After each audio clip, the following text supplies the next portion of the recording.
A GSM Verona quest'anno ha due numero uno, il numero uno nuovo è Ilaria Toniolo. Quali sono le sensazioni dopo le prime ore di ritiro?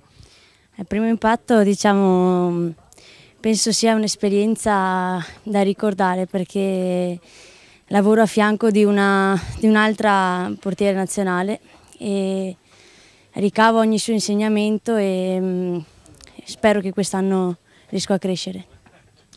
Ti trovi magari per la prima volta in una formazione con obiettivi di un altro tipo rispetto magari a dove hai giocato nel passato? Insomma, cosa cambia?